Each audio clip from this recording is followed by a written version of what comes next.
The diner was packed, plates clattering, people laughing, until one sound cut through it all. A slap. A white waitress, red-faced, furious, had just struck a pregnant black woman. The whole room froze. Forks dropped. Mouths opened. No one breathed. 20:45. "Get out of my restaurant," she hissed, her voice dripping with hate. The young woman clutched her stomach, trying to stay calm, her eyes glistening with tears, but also something else. Strength. Fire. Because she wasn't just some customer. She was someone who believed in fighting back, no matter who tried to silence her. The crowd waited for her to walk away, but she didn't.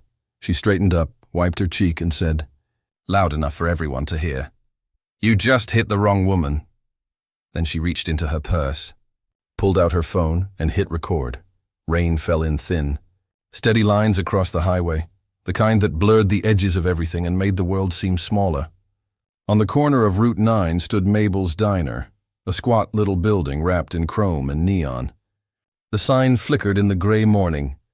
Best breakfast in town. Inside, the air was warm with the smell of coffee, bacon, and maple syrup. Booths lined the windows and the counter gleamed beneath rows of red-topped stools. It was the kind of place where people knew each other's names and gossip traveled faster than the orders. Naya stepped through the door, one hand resting on the curve of her belly. She was 7 months along, wrapped in a soft gray coat that still carried the scent of rain. The bell above the door jingled, a cheerful sound that didn't match the tired look in her eyes. She had driven all night from the city, her back aching and her feet swollen. All she wanted was a seat, something warm to eat, and a few quiet minutes before continuing home. The chatter dimmed slightly as she entered. It wasn't unusual. Strangers always drew eyes in small towns. Still, Nia felt the shift in the air, the quick glances, the pause before the conversations resumed. She smiled softly, the way she'd learned to when she felt watched. A smile could be armor. "Morning," she said, her voice gentle but sure. Behind the counter, a waitress was pouring coffee into a mug. She was tall, blonde, maybe in her late 30s. Her name tag read Cheryl. She didn't look up right away. "Sit wherever," Cheryl muttered. Wiping her hands on a towel, Nia chose a corner booth near the window, the one that faced the parking lot where her dusty blue car was still ticking from the drive. She slid into the seat with a sigh, the vinyl creaking beneath her. Her baby kicked once, a small reminder that she wasn't alone. Cheryl appeared a moment later, holding a menu that looked like it had survived a decade of coffee spills. "What'll it be?" Her tone was flat, not outright rude, but nowhere near friendly. Nia noticed how Cheryl's eyes didn't quite meet hers. "Just coffee for now," Nia said. "And maybe some pancakes later." Cheryl's brow furrowed. "Coffee? You sure you should be having that?" "In your condition?"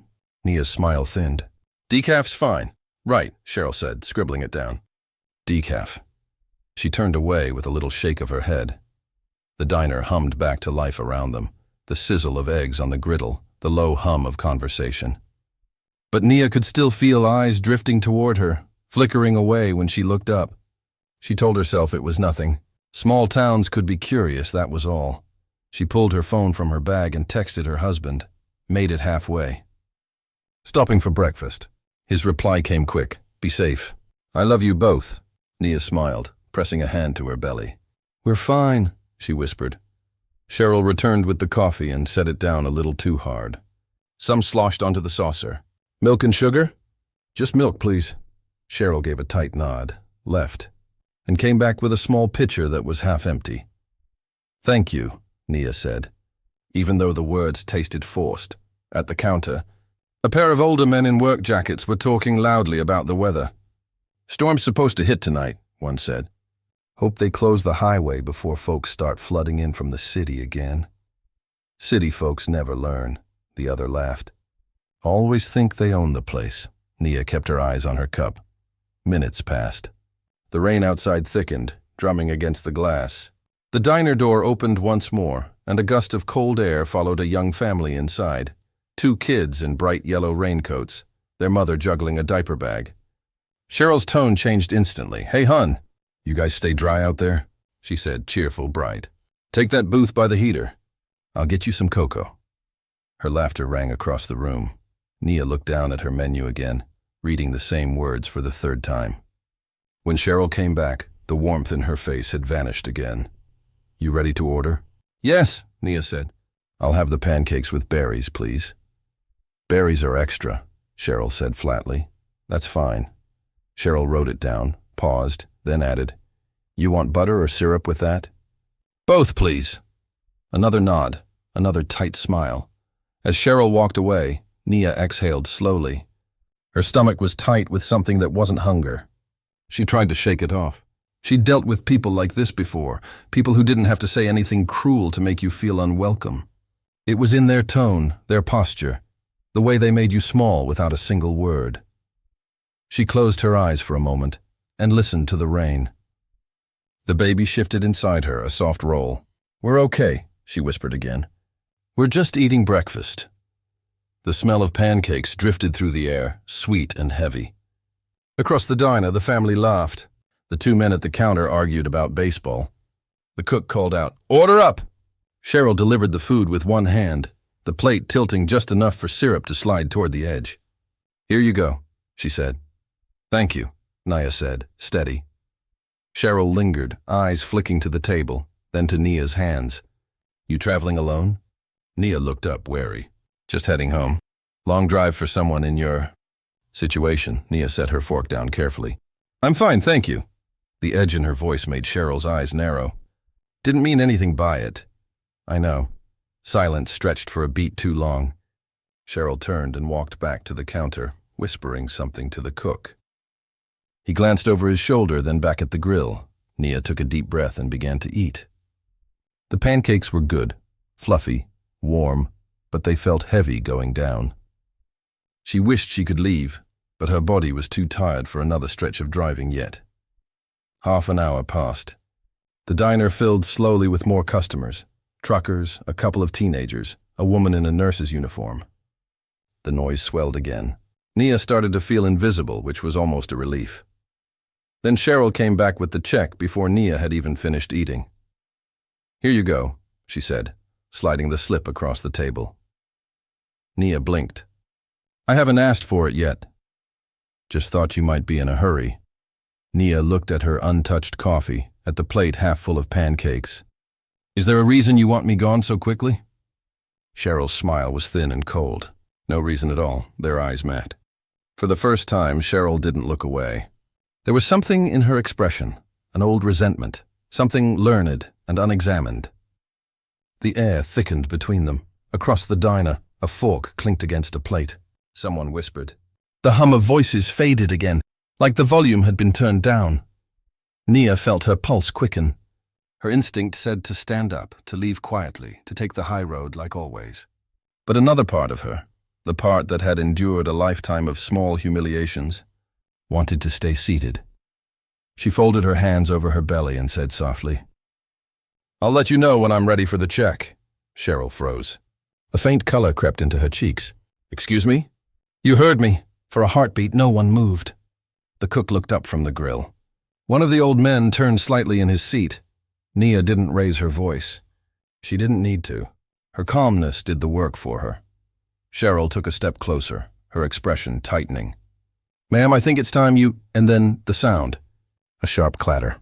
A gasp. Every head turned. The diner fell completely silent.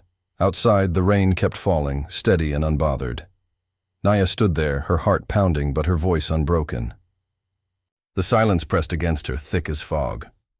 She looked around at the faces staring back, some shocked, some guilty, some afraid to speak. Her voice, when it came, was calm and steady. "You should never treat anyone that way," no one answered. Even the cook's spatula stilled midair. And in that moment, just before the next act of the story, the diner was so quiet that the only sound left was the hum of the old neon sign outside. Flickering in the rain, for a long, fragile moment no one spoke. The only sound was the faint hiss of the coffee machine and the whisper of rain on the windows. Nia stood still, her hand resting gently on her belly, her breath slow but steady. She didn't raise her voice, didn't cry, didn't shrink. The calm that surrounded her felt heavier than anger. It made people uncomfortable in a way rage never could. Cheryl took a small step back, the color draining from her face. Whatever had filled her moments ago, impatience, pride, whatever mask she wore, cracked. The cook shifted behind the counter, staring down at the grill as if the sizzling bacon had suddenly become fascinating. The two old men at the counter avoided Nia's gaze, their reflections blurred in the chrome. Someone near the back whispered, "She didn't deserve that." Nia's eyes swept slowly around the diner. No one met them. She took a deep breath and reached for her coat. "I'll pay at the counter," she said quietly. Her words broke the spell. The sound of her voice, measured and calm, seemed to release everyone from the silence that held them. A chair scraped against the floor. The cook cleared his throat. Cheryl turned toward the register, but her hands trembled slightly. Nia moved slowly, her back straight. Every step felt heavier than it should have. Her baby kicked once, as if sensing the tension. At the counter, she placed a folded bill beside the check. "Keep the change," Cheryl's voice came out uneven. You don't have to." Nia looked at her, meeting her eyes for the first time since the moment everything went still. "You're right." "I don't." The words landed softly, but they carried weight. She turned toward the door, her coat brushing lightly against her legs. Just before she reached it, someone stood. The nurse who had come in halfway through breakfast. She looked to be in her 50s, gray hair pulled back in a bun, eyes sharp behind her glasses. "Ma'am," the nurse said gently. "You shouldn't have to leave hungry." Nia paused, surprised. The nurse reached into her own pocket, pulled out a 20, and laid it on the counter beside the crumpled check. "Breakfast's on me." Cheryl's jaw tensed. Nia's lips curved into a small, grateful smile. "Thank you," she said softly. The nurse nodded. "Some people forget what kindness looks like." The two old men looked down at their plates. One of them muttered, "Didn't mean for it to go like that." Nia didn't answer. She pushed open the door, and the bell chimed again, that same cheerful sound that had greeted her earlier. But this time the air felt different. The cold hit her face as she stepped outside. The rain had softened to a mist. She walked slowly to her car, breathing deeply, steadying herself. Her reflection caught in the diner window, a small figure wrapped in gray, framed by neon light. Inside, people were beginning to talk again, quietly, uneasily. Cheryl stood behind the counter, staring at the money on the counter. Her stomach churned. She wanted to say something, an excuse, a justification, but none came. The cook glanced up. "That was rough," he murmured. Cheryl shot him a look. "You saw the way she looked at me." He shook his head. "Yeah, like she was waiting for you to be better." Her mouth opened, then closed. The nurse sipped her coffee, watching Cheryl with a look that wasn't angry, just disappointed. "People remember when they're treated small," she said quietly. Cheryl didn't respond. The bell jingled again, another customer entering, shaking rain from his jacket. Life was already trying to return to normal, but the air hadn't cleared. Not really. Something lingered. Guilt, discomfort, or maybe the awareness that they'd all witnessed something they couldn't unsee. Outside, Nia sat in her car for a long time before starting it. The windshield wipers squeaked across the glass, leaving trails of water. She rested both hands on the steering wheel, feeling her pulse slow. She didn't cry. She'd done that too many times in her life, after smaller moments that cut just as deep. But she did whisper almost to herself, "You're safe." "You're okay." The baby kicked again, and she smiled faintly. When she finally started the car, her reflection in the rearview mirror was calm, not because she wasn't hurt, but because she had chosen not to let that moment define her. She drove away slowly, tires splashing through puddles, until the diner's neon sign disappeared in the mist behind her. 3 days later. The morning light hit the chrome of Mabel's diner just as it always did. But things weren't the same. The booths were emptier, and the regular chatter seemed forced. On the counter sat a small cardboard sign that read, "We stand for respect. Everyone is welcome." The nurse had written it herself the night before, and taped it there when no one was looking. Cheryl saw it first thing when she came in. She wanted to take it down, but couldn't quite bring herself to. She'd been quiet lately, quieter than anyone had ever seen her. It wasn't just the guilt. It was the fact that the story had spread.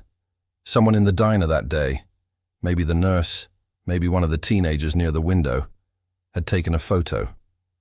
Not of the confrontation itself, but of Naya standing near the door, one hand on her belly, her expression calm and unbroken. The caption had read, "She left with grace." Some people leave others with lessons.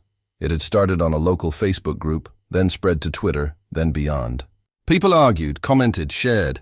Some recognized the diner. The owner, an older woman named Mabel, came in that morning holding her phone, her face pale. "Cheryl," she said softly. "We need to talk." Cheryl froze behind the counter. "About what?" Mabel turned the phone toward her. The photo was on the screen, the one of Nia. "About this. I didn't mean for—" Mabel cut her off gently. "You don't have to explain. The world already knows how it looked." Silence hung heavy between them. "You've worked here a long time," Mabel said finally. "But you need to take some time off, reflect, maybe learn what hospitality really means." Cheryl swallowed hard. "You're firing me?" Mabel sighed. "I'm asking you to remember who you were supposed to be when you put on that uniform." Cheryl looked down at the name tag she'd worn for years. For the first time, it didn't feel like part of her. That afternoon, the diner stayed quieter than usual. A few customers came in, mostly curious, some supportive. The nurse was there again, sitting by the window with a book. She smiled faintly when Mabel passed by. "Sometimes good things grow out of shame," she said. Mabel nodded. "If people are willing to change." 2 weeks later, Naya sat on her porch, a cup of tea in hand. The air smelled of rain again, but it was gentler now, almost comforting. Her phone buzzed, a message from an unknown number.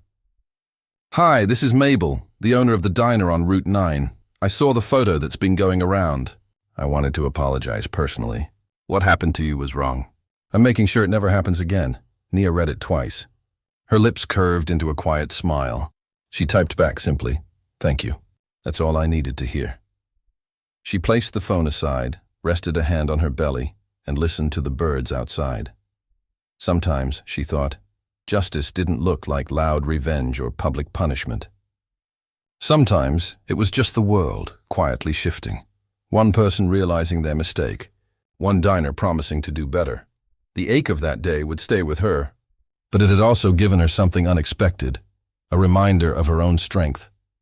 Her baby kicked again, stronger this time. "I know," she whispered with a small smile. "We're okay."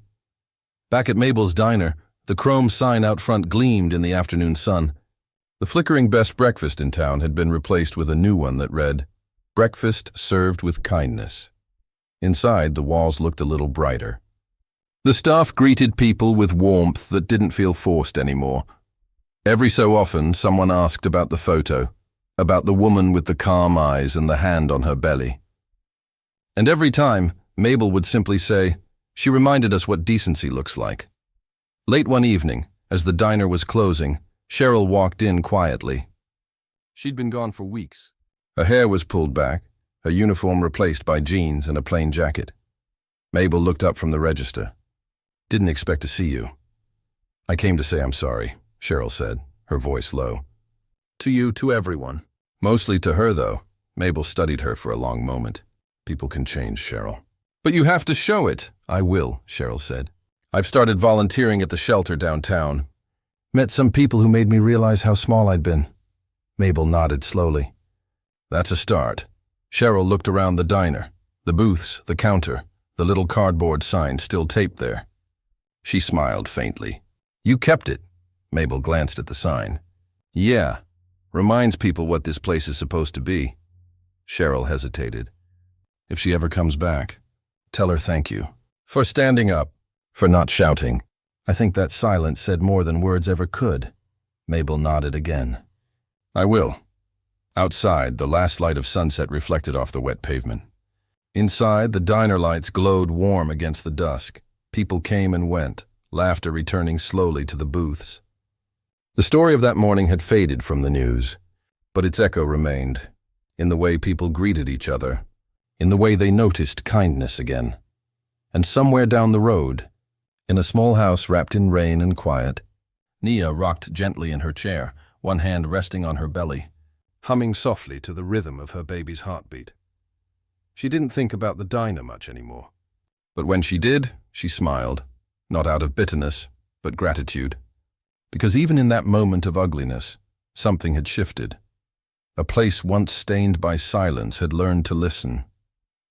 The rain had stopped days ago, but Nia could still hear it in her mind, the rhythm of it against the diner windows, the hush that fell after her voice cut through the room. Now, the world outside her hospital window shimmered with sunlight. A newborn cry echoed softly from the bassinet beside her. Her daughter, small, warm, and perfect. Nia smiled weakly, brushing her thumb over the baby's hand. "Hey, little one," she whispered, her voice rough with exhaustion and emotion. "You made it." "We both did." The door creaked open. A nurse peeked in, gentle and bright. "You have visitors, Miss Carter." Two of the people from that diner walked in, the young waitress who had stepped in near the end, and the older man who'd tried to speak up before. They carried a bouquet and nervous smiles. We wanted to say congratulations," the man said softly. "And also, sorry, for not doing more that day." Nia nodded, eyes kind but steady. "You did enough," she said. "You saw. You remembered. That's what matters." The nurse turned on the TV in the corner of the room. The local morning news played quietly, and there it was, a short headline scrolling at the bottom. "Small-town diner under fire after viral incident. Owner apologizes publicly." The camera showed the diner, empty tables and closed for maintenance taped to the door. Reporters stood outside. Someone had filmed part of what happened. Not everything, just enough to show the cruelty, the silence, and the moment Nia stood her ground. The clip had spread. Not because of outrage, but because of Nia's calm. The way she had looked the woman in the eye and said, "I don't need your kindness, ma'am. I only need my dignity." It became a line people repeated online, in captions, in videos, on mugs and posts. A quiet protest in words. The young waitress in the hospital room bit her lip. "People are angry at her. Cheryl, she quit." Nia looked out the window. "Anger comes easy," she said softly. "Understanding takes work." There was a silence between them, the kind that healed instead of hurt. When they left, Nia turned back to her daughter. The little one's fingers curled around hers, fragile but sure. Nia leaned back against the pillow and spoke, her voice slow and warm, the way a mother speaks when she's teaching something sacred. "One day, you'll hear people talk about kindness like it's fragile, but it isn't, baby girl. Real kindness is strength, the kind that doesn't break when someone tests it." She paused, breathing in deeply. "And when the world tries to tell you who you are, remember this. You don't have to shout to be heard. You don't have to fight to prove your worth. Just stand tall even when your knees shake. The world listens to quiet courage more than it admits." The monitor beside her hummed softly. The baby cooed, and Nia smiled through tears. She reached for her phone. Dozens of unread messages filled the screen. Journalists, strangers, people thanking her for how she handled it. Some wanted interviews. Others sent stories of their own pain, their own moments of silence in the face of injustice. She read one, from a woman in another state. "You didn't yell. You didn't break. You showed us what grace looks like under fire." "Thank you," Nia typed back. "Grace isn't silence. It's strength in disguise." Then she set the phone down. The world could wait. For a long moment, there was only her and her baby, the tiny heartbeat, the morning light, and the distant sound of life outside. She looked down at her daughter again. "You know," she murmured, "the diner went quiet that day. But not because they were scared, because they saw something they couldn't ignore anymore." Her voice softened, turning into a whisper, one part prayer, one part promise. "Don't let the world make you small. Speak softly if you must, but always stand tall. People may not remember your name, but they'll remember how you made them feel. And that's where change begins." The baby stirred, eyes fluttering open. Nia smiled through the tears that slipped down her face. Outside, sunlight spilled through the blinds, painting gold stripes across her blanket. The storm had passed, and in its wake came something quieter. The kind of peace that doesn't erase the past, but transforms it. Naya closed her eyes and whispered one last thing. Not to the room, not to the nurse, not to anyone who might be listening online, but to the life she had brought into the world. One voice, even a trembling one, can change a room. And sometimes that's enough to change the world. The screen faded to white.